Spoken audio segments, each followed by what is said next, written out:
여러분 안녕하세요. 오늘은 교과서 102쪽부터 103쪽에 나와 있는 그리스도교와 이슬람교 여행에 대해서 확인을 해보도록 하겠습니다. 역시 지난 시간 불교에 이어서 종교와 관련된 여행인데요. 다양한 종교이니만큼 종교에 대해서 알아가는 시간이 되었으면 합니다. 우선 첫 번째로 크리스트교 여행입니다. 크리스트교 같은 경우에는 이제 조금만 설명을 할게요. 크리스트교. 우리가 보통 이제 이건 영어식 표현이 되겠고, 우리 한글 한자로 표현을 한다면 기독교라고 표현을 하는 겁니다. 크리스트교 같은 경우에도 이제 분파가 이제 조금 많이 나누어지긴 하겠지만 기본적으로 이 세 가지 분파로 나누어진다라고 표현을 합니다. 첫 번째는 가톨릭, 그리고 정교, 그리고 개신교. 이 세 가지로 표현을 하고 있습니다. 우리나라에 이제 보통 가톨릭 혹은 카톨릭이라고도 표현을 하는데요. 이게 우리가 봤었을 때는 성당의 모습으로 표현이 되어 있는 것이고요. 여기에 있는 개신교가 우리에게는 교회의 모습으로 보이는 친구입니다. 그다음 정교 같은 경우에는 우리나라에 막 들어와 있거나 그러진 않지만 보통 동부 유럽이라든지 그리스, 일부 아프리카 국가에서 믿는 종교가 바로 정교가 되는데요. 이제 크리스트교의 역사를 한번 살펴보자면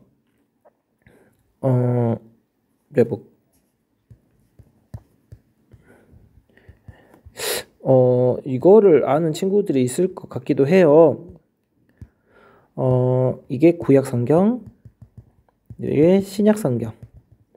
그래서 이제 성경은 총 66개의 챕터로 되어 있겠고, 구약이 39개, 그다음에 신약이 27개. 선생님은 이제 이거를 예전에 어렸을 때 교회 다니면서 배울 때는 이렇게 배웠어요. 39, 27. 해서 이렇게 되어 있다. 시작은 창세기부터 시작이 되어 있는데 죄송합니다. 태초에 하나님께서 천지를 창조하시니 이렇게 하면서 1일차, 2일차, 3일차 쭉 이어지겠죠. 그때 이제 신약 성경은 이제 바로 예수 탄생을 기점으로 해서 그 전의 이야기가 구약, 그 다음 이야기가 바로 신약이 되겠고요. 이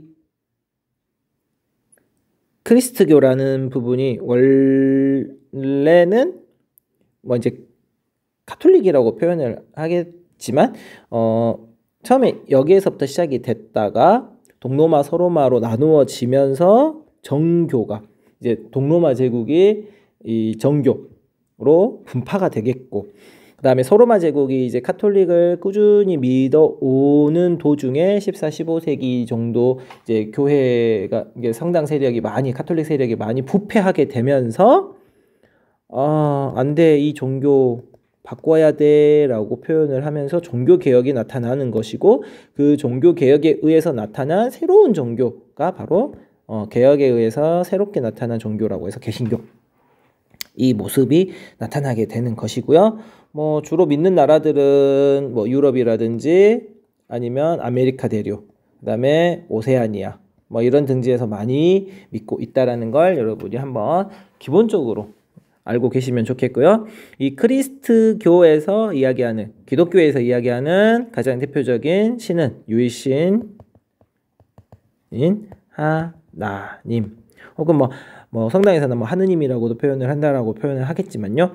유일한 존재입니다. 그래서 하나 있는 존재, 하나님. 이제 영어로는 God이라고 표현을 하는 것이고, 크리스트교와 뿌리를 같이 하는 친구가 이 다음에 배울 이슬람교예요. 이제 이슬람교 같은 경우에서는 알라라고 표현을 하는데 이 존재가 같은 존재입니다. 그리고 민족 종교에서 유대교에서는 야훼라고 표현을 하는 존재가 있어요. 다 똑같습니다. 차이가 있다라면 크리스트교에서는 구약과 신약, 그리고 예수는 가장 대표적인 선지자가 되는 것이고요. 이슬람교에서는 예수도 선지자 중에 한 명인 거고, 예수 다음으로 나오는 모하메드 혹은 마호메트, 무함마드 뭐 다양한 이름으로 불리우는 사람이 있겠죠. 이분이 가장 대표적인 선지자가 되는 것이고 유대교에서는요 신약을 인정하지 않습니다. 어떻게 생각하면 유대교 같은 경우는 예수님을 박해를 한 가장 대표적인 민족이잖아요.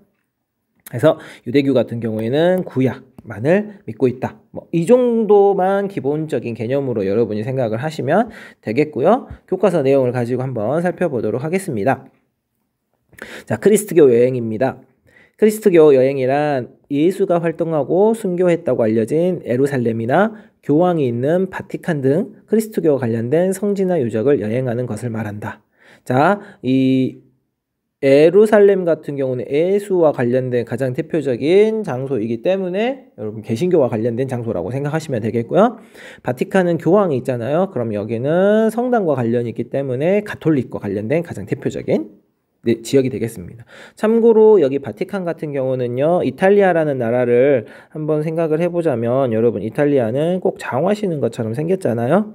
여기에 보면은 가운데쯤에 로마라고 이탈리아의 수도가 있고 그 로마에 다시 한 복판에 뭐 표현을 하자면 이런 식으로 표현이 되겠어요. 로마의 한 복판에 있는 이렇게 빨간색 점으로만큼 보일 정도로 전 세계에서 가장 작은 국가 바티칸 시국이라고 표현을 합니다. 약 한 1000여 명 정도 되는 카톨릭 사제들이 이곳에 머물고 있다라고 표현을 하겠죠.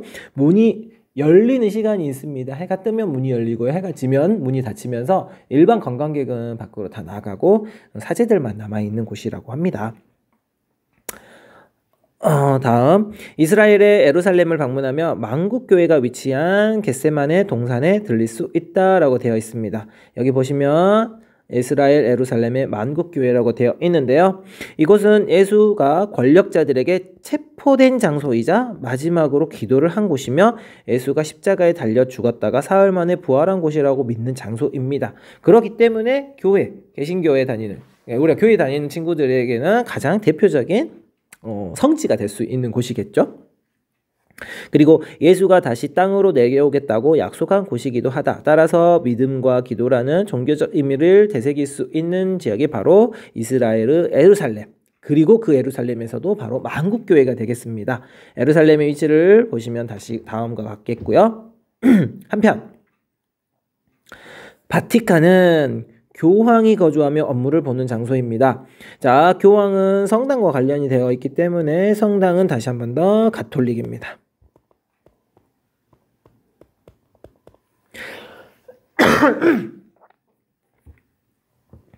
이곳에 있는 장소 중 여행자들이 많이 찾는 곳은 성 베드로 대성당과 바티칸 궁전입니다. 성 베드로 대성당은 성 베드로의 묘지 위에 세워진 세계에서 가장 큰 규모의 가톨릭 종교 건축물이기도 합니다. 성당 앞 광장은 교황이 세계 각지에서 온 신자들에게 강론하거나 메시지를 전달하는 곳으로 가톨릭 신자들에게는 그 어떤 곳보다도 성스러운 장소가 되겠습니다. 그렇기 때문에 위에서 이야기했던 이스라엘의 예루살렘 같은 경우는 본인이 교회를 다니는 친구 같은 경우에는 나중에 꼭 한번 가면 좋은 곳이겠고요. 반대로 이제 바티칸 같은 경우에는 성당을 다니는 친구들이라면 한번 꼭 가보면 좋은. 물론 이곳이든 이곳이든 종교와 관련 없이 우리가 종교 여행을 가지고 그냥 이 지역을 가지고 한번 여행을 하겠다라고 생각이 되는 친구들이 있다면 충분히 갈 수 있는 장소가 될 수도 있겠죠. 자, 바티칸 궁전은 일부를 제외하고 모두 박물관으로 사용하고 있습니다. 바티칸 박물에는 미켈란젤로의 천지창조 등 르네상스 최고 작가들의 작품이 가득합니다. 그렇기 때문에 실제로 이제 미술과 관련해서 자기는 미술 작품 혹은 전시와 관련해서 이런 부분에 관심이 있다라면 충분히 방문을 할 수 있는 장소가 되기도 하겠죠. 다른 박물관과 달리 바티칸 박물관은 그 자체가 거대한 종교 예술품이기 때문에 여유롭게 그리스도교 문화를 즐길 수 있다라고 되어 있습니다. 자, 이탈리아 중부에 로마가 있고 그 한가운데 바티칸이 있습니다. 여기 보시면 전경이 살짝 나와 있는데요. 왼쪽은 성 베드로 대성당, 그리고 오른쪽은 바티칸 박물관. 이 광장이 있겠고요. 이 삥 둘러가지고 성벽이 이제 에워싸고 있습니다. 예, 그래서 이제 문을 열고 닫고 이런 모습들을 여러분 나중에 한번 보실 수 있으시면 좋겠고요. 다음 페이지로 넘어가시면 이슬람교와 관련된 내용입니다. 자, 이슬람교와 관련해서는 이제 또 설명할 부분이 조금 있겠는데요. 이슬람교를 믿는 사람들은 5대 의무가 존재한다라고 표현을 합니다. 뭐 이제 우리가 꼭 굳이 다 기억할 필요는 없겠지만 뭐 예를 들어서 메카의 방문, 그 다음에 교회식으로 말하면 11조, 이제 희사라고 표현을 하는데요.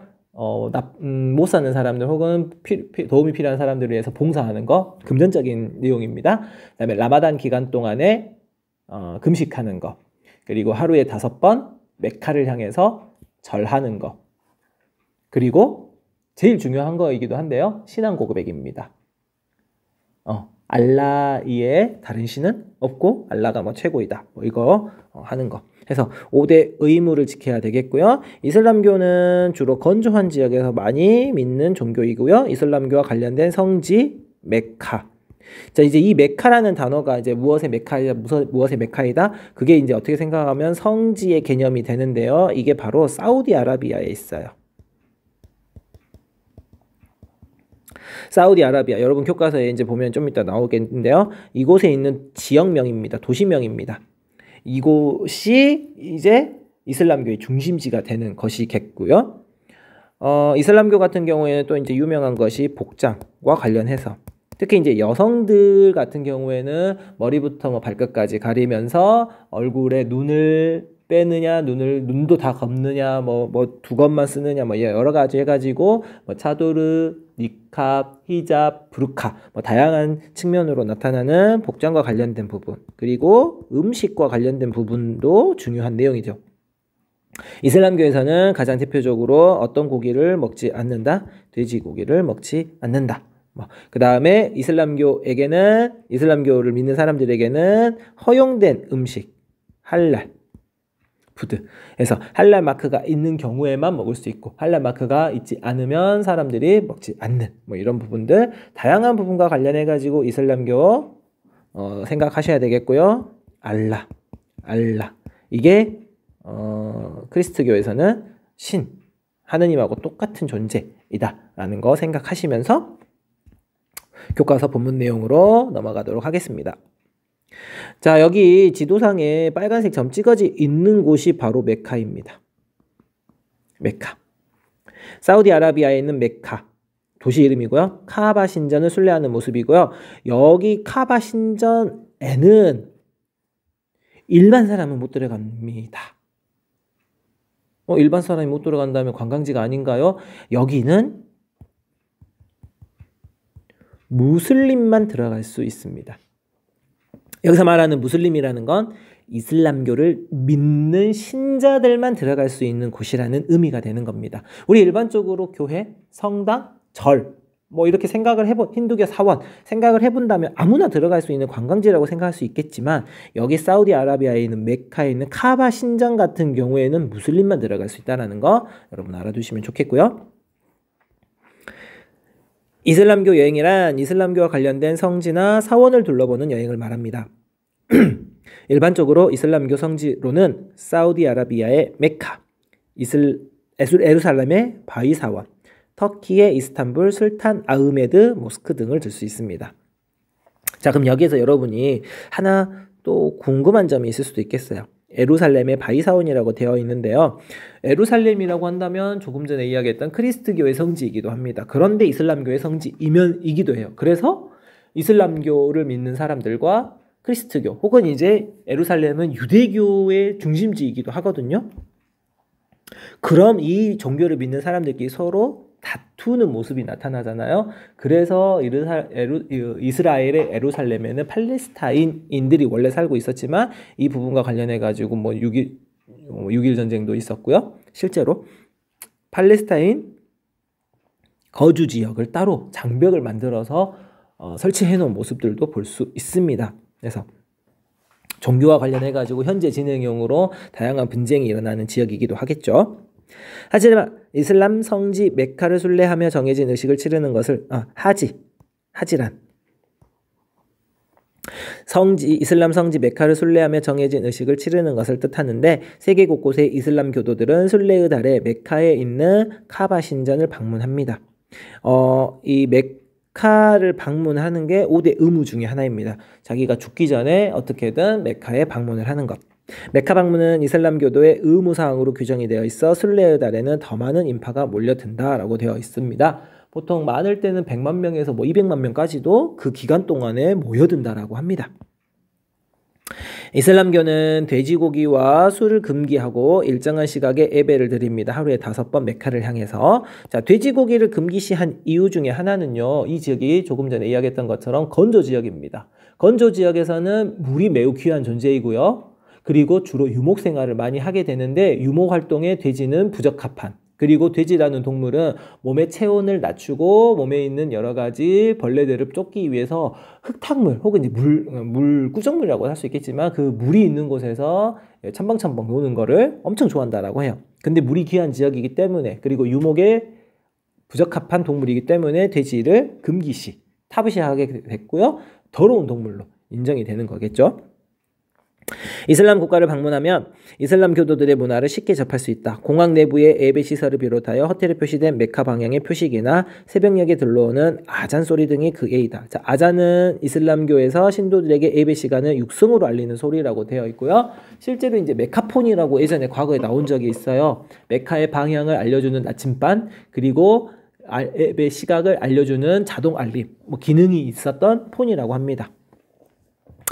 이슬람 지역의 거리 풍경을 보면 거리는 복잡한 미로로 얽혀 있지만 중앙에 있는 사원과 스쿠라고 불리는 시장, 지도자, 술탄의 궁전 등은 성체로 둘러싸여 있다. 이러한 독특한 시설들은 중동의 이슬람 국가에서 흔히 볼 수 있는 구도심의 볼거리이다. 구도심 한편에는 광장이 자리 잡고 있는데 오후나 저녁이 되면 많은 인파가 몰려들어 볼거리를 제공한다. 이렇게 되어 있습니다. 자, 여기 보면 터키 이스탄불의 술탄 아흐메드 모스크라고 되어 있고요. 자, 이곳이 바로 터키가 존재하고 있는 지역입니다. 터키는 대륙의 규모로 봤었을 때 나라의 97%는 아시아에 속해 있고요. 3%만 유럽에 속해 있다라고 하고요. 이스탄불 같은 경우에는 터키의 수도일까요? 아닐까요? 터키의 수도는 앙카라이고요. 이스탄불 같은 경우에는 터키 면적의 3%만 유럽에 있다라고 되어 있는데 그 유럽에 있는 가장 대표적인 도시가 이스탄불입니다. 술탄 아흐메드 모스크뿐만 아니라 블루 모스크라고도 불리우는 성소피아 성당, 이런 부분들도 같이 존재하고 있으니 한번 가보시는 것도 좋겠고요. 우리나라에도 이러한 이슬람 사원이 존재하고 있습니다.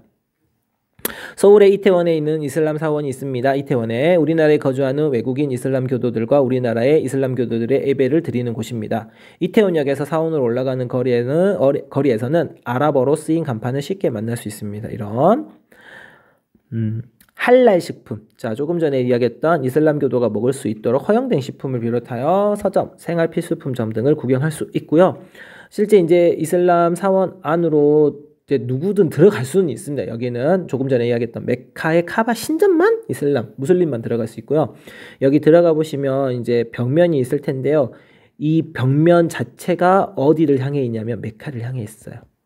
그래서 전 세계에 있는 모든 이슬람 사원은 무조건 메카를 향해 있게 돼 있습니다. 그래서 다른 방향 하지 않고 그냥 그 벽면을 두고 거기에 대놓고 예배를 드리면 된다라고 이렇게 표현을 해요.